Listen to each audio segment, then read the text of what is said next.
Welcome back to Another World Audiobooks. Trying out something new here today. If you're watching on YouTube, or I think Spotify might have this too, doing a little video with the introduction here. This is kind of maybe a New Year's resolution or something, and try to do some more video content. It's more behind the scenes type of stuff as well. Getting today into the next chapter of Sense and Sensibility. Looking forward to it. Hope you guys are enjoying this book so far. If you are, I'd love to hear from you. Get in touch. anotherworldaudiobooks@gmail.com. Or the social media links are in the description of the podcast as well. So, looking forward to hearing from you guys. Got some great content on YouTube there, got some great feedback on YouTube. So there's a lot of comments going back and forth. Some people who just found the podcast through YouTube, they didn't even know we had a podcast until they found an episode on YouTube that they listened to. So shout out to all my YouTube listeners. Thank you guys for supporting the show there. If you aren't a subscriber, I'd really appreciate it. Love getting more subscribers there on YouTube. Just helps the show a lot, so I can continue to do this for you for free. So thanks guys for listening and sharing the podcast. And without further ado, let's get into the next chapter of Sense and Sensibility. Chapter 32.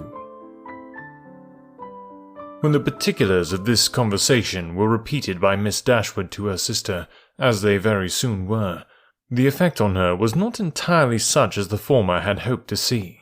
Not that Marianne appeared to distrust the truth of any part of it, for she listened to it all with the most steady and submissive attention, made neither objection nor remark, attempted no vindication of Willoughby, and seemed to show by her tears that she felt it to be impossible.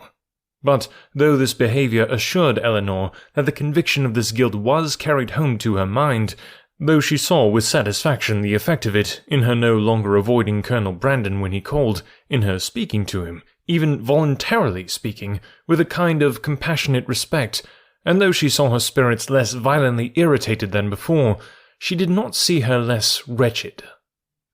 Her mind did become settled, but it was settled in a gloomy dejection. She felt the loss of Willoughby's character yet more heavily than she had felt the loss of his heart. His seduction and desertion of Miss Williams, the misery of that poor girl, and the doubt of what his designs might once have been on herself, preyed altogether so much on her spirits that she could not bring herself to speak of what she felt even to Elinor, and, brooding over her sorrows in silence, gave more pain to her sister than could have been communicated by the most open and most frequent confession of them. To give the feelings or the language of Mrs. Dashwood on receiving and answering Elinor's letter would be only to give a repetition of what her daughters had already felt and said, of a disappointment hardly less painful than Marianne's, and an indignation even greater than Elinor's. Long letters from her, quickly succeeding each other, arrived to tell all that she suffered and thought, to express her anxious solicitude for Marianne, and entreat she would bear up with fortitude under this misfortune. Bad indeed must the nature of Marianne's affliction be, when her mother could talk of fortitude. Mortifying and humiliating must be the origin of those regrets which she could wish her not to indulge. Against the interest of her own individual comfort, Mrs. Dashwood had determined that it would be better for Marianne to be anywhere at that time than at Barton, where everything within her view would be bringing back the past in the strongest and most afflicting manner, by constantly placing Willoughby before her such as she had always seen him there.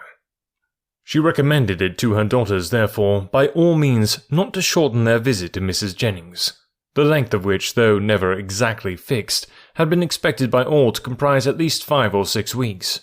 A variety of occupations, of objects, and of company which could not be procured at Barton would be inevitable there, and might yet, she hoped, cheat Marianne at times into some interest beyond herself, and even into some amusement, much as the ideas of both might now be spurned by her.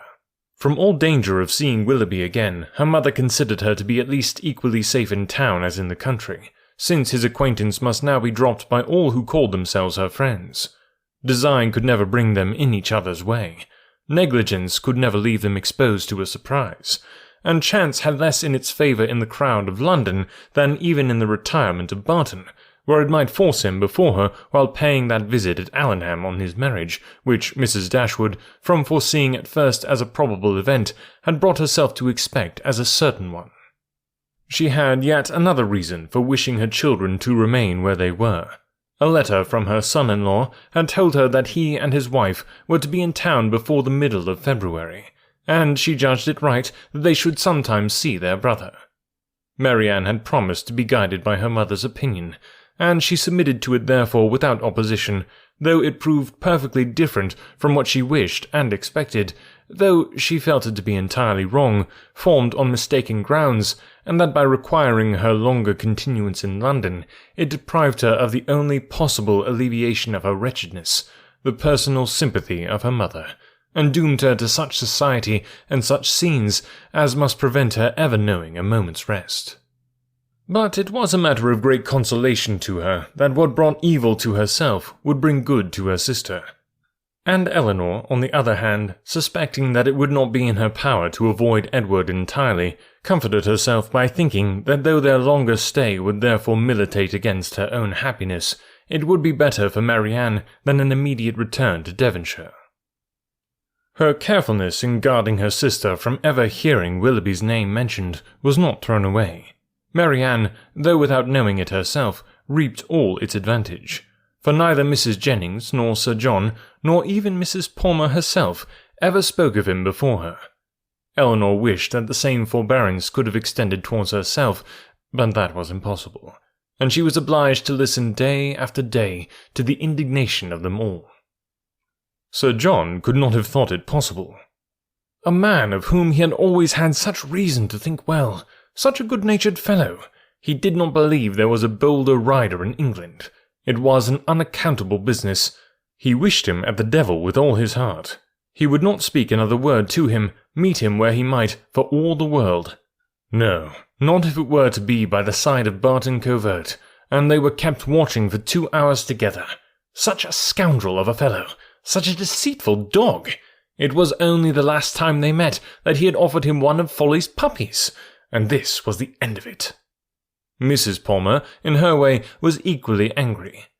She was determined to drop his acquaintance immediately, and she was very thankful that she had never been acquainted with him at all. She wished with all her heart Combe Magna was not so near Cleveland, but it did not signify, for it was a great deal too far off to visit. She hated him so much that she was resolved never to mention his name again, and she should tell everybody she saw how good for nothing he was. The rest of Mrs. Palmer's sympathy was shown in procuring all the particulars in her power of the approaching marriage, and communicating them to Eleanor. She could soon tell at what coachmakers the new carriage was building, by what painter Mr. Willoughby's portrait was drawn, and at what warehouse Miss Grey's clothes might be seen. The calm and polite unconcern of Lady Middleton on the occasion was a happy relief to Eleanor's spirits, oppressed as they often were by the clamorous kindness of the others. It was a great comfort to her to be sure of exciting no interest in one person at least among their circle of friends. A great comfort to know that there was one who would meet her without feeling any curiosity after particulars, or any anxiety for her sister's health. Every qualification is raised at times, by the circumstances of a moment, to more than its real value, and she was sometimes worried down by officious condolence to rate good breeding as more indispensable to comfort than good nature. Lady Middleton expressed her sense of the affair about once every day, or twice, if the subject occurred very often, by saying, "It is very shocking indeed," and by the means of this continual though gentle vent, was able not only to see the Miss Dashwoods from the first without the smallest emotion, but very soon to see them without recollecting a word of the matter. And having thus supported the dignity of her own sex, and spoken her decided censure of what was wrong in the other, she thought herself at liberty to attend to the interest of her own assemblies, and therefore determined, though rather against the opinion of Sir John, that as Mrs. Willoughby would at once be a woman of elegance and fortune, to leave her card with her as soon as she married.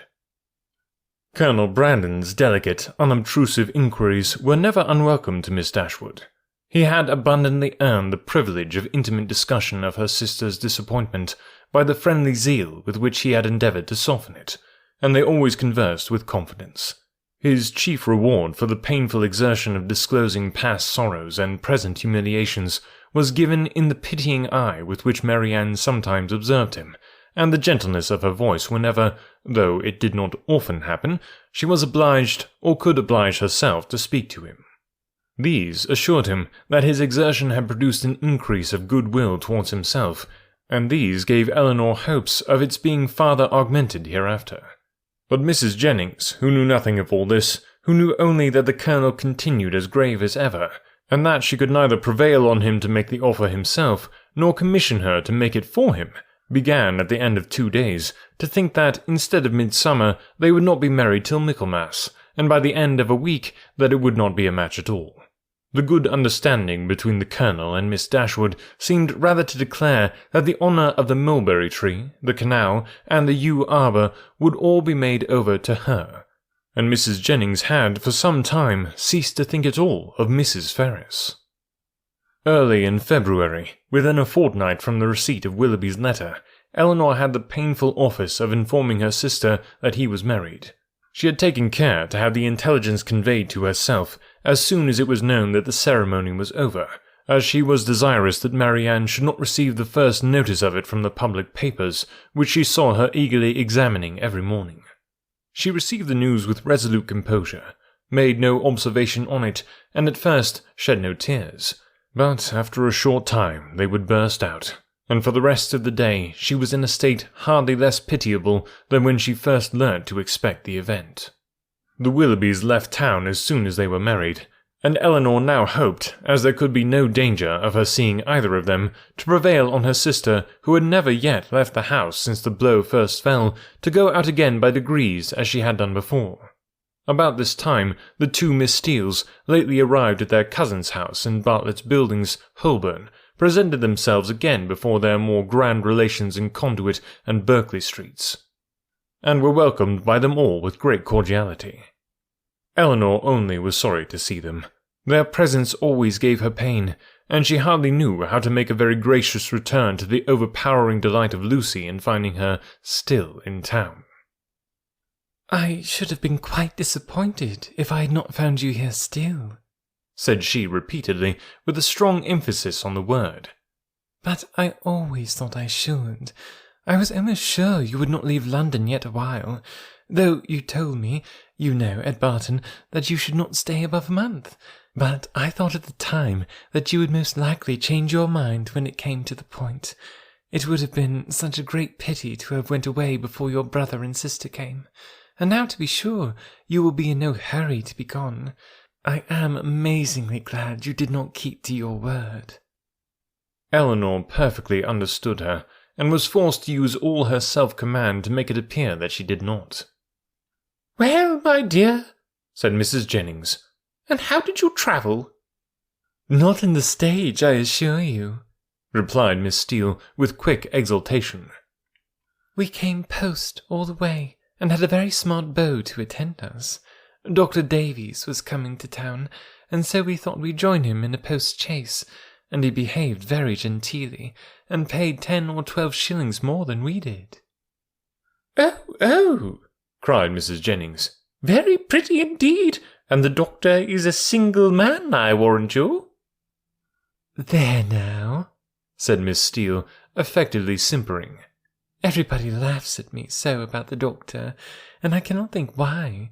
My cousins say they are sure I have made a conquest. But for my part, I declare I never think about him from one hour's end to another. 'Lord, here comes your beau, Nancy,' my cousin said t'other day, when she saw him crossing the street to the house. 'My beau, indeed,' said I. 'I cannot think who you mean. The doctor is no beau of mine.'" Aye, that is very pretty talking, but it won't do. The doctor is the man, I see." "No, indeed," replied her cousin with affected earnestness, "and I beg you will contradict it, if you ever hear it talked of." Mrs. Jennings directly gave her the gratifying assurance that she certainly would not, and Miss Steele was made completely happy. "I suppose you will go and stay with your brother and sister, Miss Dashwood, when they come to town?" said Lucy, returning after a cessation of hostile hints to the charge. "No, I do not think we shall." "Oh, yes, I dare say you will." Eleanor would not humour her by farther opposition. "What a charming thing it is that Mrs. Dashwood can spare you both for so long a time together." "Long time indeed," interposed Mrs. Jennings.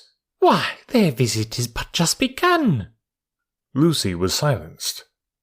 "I am sorry we cannot see your sister, Miss Dashwood," said Miss Steele. "I am sorry she is not well." For Marianne had left the room on their arrival. "You are very good. My sister will be equally sorry to miss the pleasure of seeing you, but she has been very much plagued lately with nervous headaches, which make her unfit for company or conversation." "Oh dear, that is a great pity, but such old friends as Lucy and me, I think she might see us, and I am sure we would not speak a word." Eleanor, with great civility, declined the proposal. Her sister was perhaps laid down upon the bed, or in her dressing gown, and therefore not able to come to them. "Oh, if that's all," cried Miss Steele, "we can just as well go and see her." Eleanor began to find this impertinence too much for her temper, but she was saved the trouble of checking it by Lucy's sharp reprimand, which now, as on many occasions, though it did not give much sweetness to the manners of one sister, was of advantage in governing those of the other. All right. Goodness. Social impropriety of those Steele girls. Unbelievable. Thanks, guys, for listening. Yeah, I'd love to hear from you. Like I said, I haven't gotten any reviews on the podcast in a while.